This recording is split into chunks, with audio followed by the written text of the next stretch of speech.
ಇನ್ನು ಮೂಳೆ ವೈದ್ಯರ ಬಳಿ ಬರುವವರ ಸಂಖ್ಯೆ ದಿನದಿಂದ ದಿನಕ್ಕೆ ಡಬಲ್ ಆಗ್ತಾ ಇದೆ. ಸಿಲಿಕಾನ್ ಸಿಟಿಯಲ್ಲಿ ಮಳೆ ನಿಂತರೂ ಮಳೆ ಎಫೆಕ್ಟ್ ಮಾತ್ರ ನಿಲ್ತಾ ಇಲ್ಲ. ಭಾರಿ ಮಳೆಗೆ ರಸ್ತೆಯಲ್ಲಿ ಗುಂಡಿ ಆಗಿದೆ. ಆ ಗುಂಡಿಗೆ ಬಿದ್ದು ಡಾಕ್ಟರ್ ಹತ್ರ ಬರುವಂಥವರ ಸಂಖ್ಯೆ ಹೆಚ್ಚಾಗಿದೆ. ರೋಗಿಗಳ ಸಂಖ್ಯೆ 20ರಿಂದ 30ರಷ್ಟು ಹೆಚ್ಚಳ ಆಗಿದೆ. ಮೂಳೆ ಸಮಸ್ಯೆ ಅಂತ ವೈದ್ಯರ ಬಳಿ ಬರ್ತಾ ಇದ್ದಾರೆ ಜನರು. ಸುಮಾರು 25ರಿಂದ 40 ವರ್ಷ ವಯಸ್ಸಿನವರು ಹೆಚ್ಚಿನ ಸಂಖ್ಯೆಯಲ್ಲಿ ಬರ್ತಾ ಇದ್ದಾರೆ. ಯಾಕೆ ಬರ್ತಾ ಇದ್ದಾರೆ? ಜ್ವರ ಶೀತ ಅಂತಲ್ಲ, ಕೈಕಾಲು ಮುರ್ಕೊಂಡಿದ್ದೀವಿ ನಾವು ಅಂತ ಈ ರಸ್ತೆ ಗುಂಡಿಲಿ ಬಿದ್ದು. ಈಗ ಪರ್ಸನಲ್ ಆಗಿ ಒಬ್ಬ ಆರ್ಥೋ ಡಾಕ್ಟರ್ನ ಇಟ್ಕೋಬೇಕು ನಾವು. ಸರ್ ಹೌದು, ಈಗ ಏನಾಗಿದೆ ಅಂದರೆ 2 ವೀಲರ್ಸ್ಗಳು ಪಾಪ ತುಂಬ ಜನ ಸ್ಕಿಡ್ ಆಗಿ ಬೀಳ್ತಾ ಇದ್ದಾರೆ.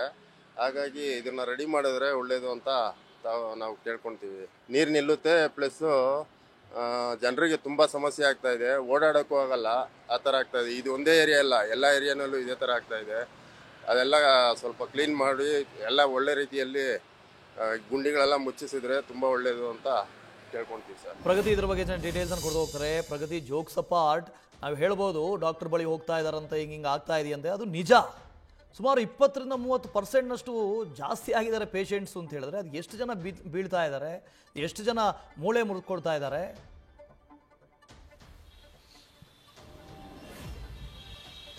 ವಾಸುದೇವ್, ಈಗ ಏನಾಗಿದೆ ಅಂತ ಹೇಳಿದ್ರೆ ಬೆಂಗಳೂರಿನಲ್ಲಿ ರಸ್ತೆಗಳ ಮಧ್ಯೆ ಗುಂಡಿ ಇಲ್ಲ, ಗುಂಡಿಗಳ ಮಧ್ಯೆ ರಸ್ತೆ ಇದೆ. ಹೀಗಾಗಿ ಮೂಳೆ ಸಮಸ್ಯೆಯಿಂದ ಆಸ್ಪತ್ರೆಗೆ ಹೋಗ್ತಾ ಇರುವವರ ಸಂಖ್ಯೆ ಕೂಡ ಜಾಸ್ತಿ ಆಗ್ತಾ ಇರುವಂತದ್ದು. ಮೂಳೆ ಮುರ್ಕೊಂಡವ್ರ ಸಂಖ್ಯೆ ಎಷ್ಟಿದೆ ಅಂತ ಕೇಳಿದ್ರೆ ಈಗ ಮೂಳೆ ತಜ್ಞರಿಗೆ ಸಖತ್ ಡಿಮಾಂಡ್ ಆಗಿದೆ. ಅವರ ಅಪಾಯಿಂಟ್ಮೆಂಟೇ ಸಿಗ್ತಾ ಇಲ್ಲ ಅಂದ್ರೆ ಇನ್ನು ಎಷ್ಟರ ಮಟ್ಟಿಗೆ ಜನ ಮೂಳೆ ತಜ್ಞರ ಬಳಿ ಹೋಗ್ತಾ ಇದ್ದಾರೆ ಅನ್ನುವಂಥದ್ದನ್ನ ನಾವಿಲ್ಲಿ ಯೋಚನೆ ಮಾಡಬೇಕಾಗತ್ತೆ. ದಿನಕ್ಕೆ ಡಾಕ್ಟರ್ ಹೇಳೋ ಪ್ರಕಾರ 20ರಿಂದ 30 ಜನರ ಕೇಸ್ನ ಅಟೆಂಡ್ ಮಾಡಿದ್ರು ಕೂಡ ಟೈಮ್ ಸಾಕಾಗ್ತಾ ಇಲ್ಲ. ಬೆಳಗ್ಗೆ 6 ಗಂಟೆಗೆ ಆಸ್ಪತ್ರೆಗೆ 6ರಿಂದ ರಾತ್ರಿವರೆಗೂ ಇದ್ರೂ ಕೂಡ ಜನರ ಸಂಖ್ಯೆ ಜಾಸ್ತಿ ಆಗ್ತಾ ಇದೆ, ಪೇಷಂಟ್ ಸಂಖ್ಯೆ ಜಾಸ್ತಿ ಆಗ್ತಾ ಇದೆ ಅನ್ನುವಂತಹ ಮಾತನ್ನ ಹೇಳ್ತಾ ಇದ್ದಾರೆ. ಮೊನ್ನೆ ಬಂದಂತಹ ಮಳೆಗೆ ಈಗ ಬೆಂಗಳೂರಿನಲ್ಲಿ ಆಲ್ರೆಡಿ ರಸ್ತೆಗಳಲ್ಲಿ ಗುಂಡಿ ಇತ್ತು, ಇಂತಹ ರಸ್ತೆಯಲ್ಲಿ ಗುಂಡಿ ಇಲ್ಲ ಅಂತ ಹೇಳೋ ಹಾಗೆ ಇಲ್ಲ. ಆದ್ರೆ ಮೊನ್ನೆ ಬಂದಂತಹ ಮಳೆಯ ಎಫೆಕ್ಟ್ ಹೆಂಗಿತ್ತು ಅಂತ ಹೇಳಿದ್ರೆ ಪ್ರತಿಯೊಂದು ಏರಿಯಾಗಳಲ್ಲೂ ಕೂಡ ಈಗ ಗುಂಡಿಗಳ ಸಂಖ್ಯೆ ಜಾಸ್ತಿ ಆಗಿ ಹೋಗ್ಬಿಟ್ಟಿದೆ.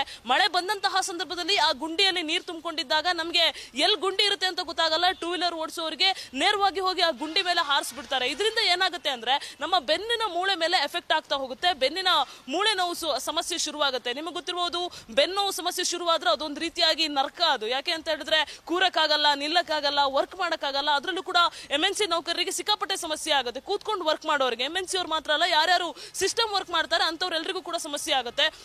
ಸೊ ಇಂಥವರ ಸಂಖ್ಯೆ ಹೆಚ್ಚಾಗ್ತಾ ಇದೆ. ಬೆನ್ನು ನೋವು ಅಂತ ಹೇಳ್ಕೊಂಡು ಆಸ್ಪತ್ರೆಗೆ ಬರೋರ ಸಂಖ್ಯೆ ಹೆಚ್ಚಾಗ್ತಾ ಇದೆ, ಜೊತೆಗೆ ಮಂಡಿ ನೋವು ಅಂತ ಬರೋರ ಸಂಖ್ಯೆ ಹೆಚ್ಚಾಗ್ತಾ ಇದೆ. 25ರಿಂದ 40 ವಯಸ್ಸಿನ ಬಹುತೇಕರು ಈಗ ಆಸ್ಪತ್ರೆಯ ಕದವನ್ನು ತಟ್ತಾ ಇದ್ದಾರೆ ಅನ್ನುವಂಥದ್ದು ಮೂಳೆ ತಜ್ಞರು ಹೇಳ್ತಾ ಇರುವಂತಹ ಮಾತು. ಇನ್ನೊಂದೇನೆಂದ್ರೆ ದೀರ್ಘಕಾಲಿಕವಾಗಿಯೂ ನಮಗೆ ಈ ಒಂದು ಗುಂಡಿಯಲ್ಲಿ ಬೈಕ್ ಅನ್ನು ಹಾರಿಸಿದಾಗ ಸಮಸ್ಯೆ ಆಗುತ್ತೆ.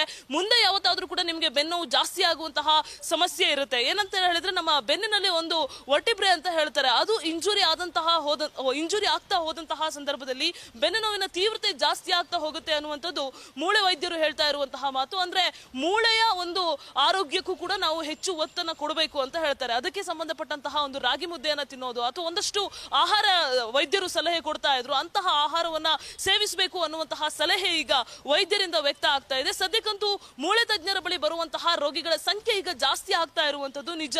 ವಾಸುದೇವ್. ಓಕೆ, ಥ್ಯಾಂಕ್ ಯು ಪ್ರಗತಿ. ನೀವು ನಿಧಾನಕ್ಕೆ ಓಡಾಡಿ. ಸೊ ಬೆಂಗಳೂರಲ್ಲಿ ಓಡಾಡುವಾಗ ಬಹಳ ಕೇರ್ಫುಲ್ ಆಗಿರಬೇಕು. ಯಾಕೆಂದರೆ ಆ ರಸ್ತೆಯಲ್ಲಿ ಇದು ರಸ್ತೆನೋ ಅಥವಾ ಗುಂಡಿ ಮೇಲೆ ರಸ್ತೆ ಇದೆಯೋ ಒಂದು ಅರ್ಥ ಆಗೋದಿಲ್ಲ.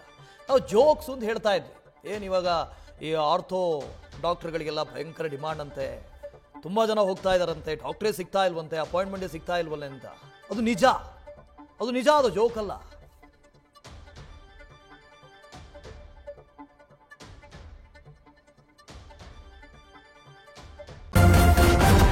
ನ್ಯೂಸ್ ಫಸ್ಟ್, ನಿರ್ಭೀತಿಯಿಂದ ನಿಮ್ಮ ಪರವಾಗಿ.